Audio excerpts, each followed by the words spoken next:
Vim para Loureda porque xogaba na Coruña nunha peña co Mareque, e o Mareque díxome se quería vir para aquí, e eu dixenlle que sí, e vin, xoguei un ano nos juveniles, empecé no campo do Atín, e deuse a casualidade que ese ano quedamos campeóns.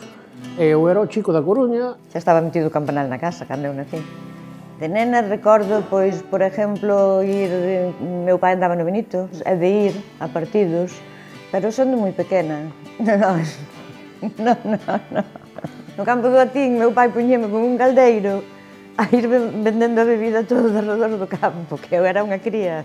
Eu tiña 10 anos ou 12 como moito.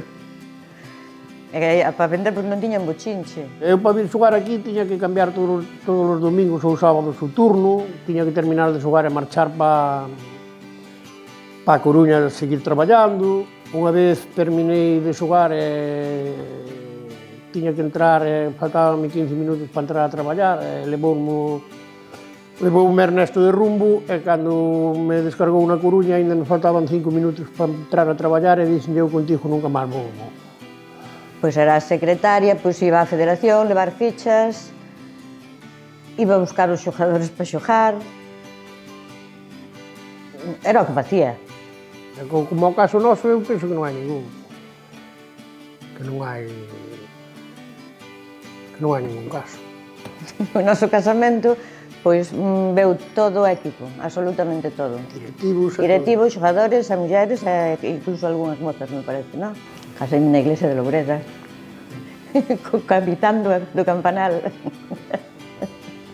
Pois meu pai, eu non sei en que ano se fundou, pero diu no 50 e algo, eu creo que estuvo sempre no campanal. El, bueno, todo o que fixera falta para o campanal, todo facía.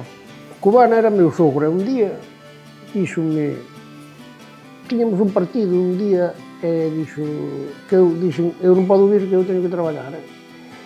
Mirou meu sogro e dixo, oye, vamos a ver, dime ti, que é máis importante, o fútbol ou o traballo? E dixo, eu teño que traballar, que non podo vir, joder, porque vir xogar e deixar o traballo. Que non sei, meu pai, xa te digo, se había o fútbol, podía ser o que houbera, que era primeiro o fútbol. Calquer cousa que houbera, nada, sempre o fútbol primeiro. Eu recordo un partido en Pallosaco, que estaba Carro de árbitro. Era no inverno, un día que chovía ou algo así. Sí. E, bueno, foron, pero cos paraguas lle daban, e, bueno, sacaron así entre 4, o pobre ali, e todo, que non podía nin escapar. Ese partido quedoume grabado, o do árbitro. Dixo un guardia, pega un tiro ao aire, e dixo, ti está todo. Aquí había que ganar o Atlético Arteixo, por exemplo.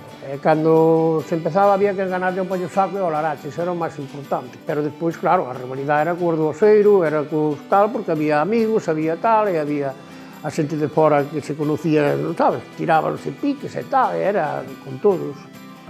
Como lle dixo o outro que lle dou unha patada que nin Dios, e dixo o compañero, veña, levántate que iso non é nada, e dixo que lle dou a patada. Esa é porque lla dera como é difícil. Hai cousas, hai moitas cousas. Pero a mí marcha a memoria oro, que eu oro son moi vello. Eu non me acordo ben, pero con las botas de Mesejo vamos a hacer un puente para que pase cubano e sus 11 valientes. Esas cantaban nos autobuses, cando íbamos, sí.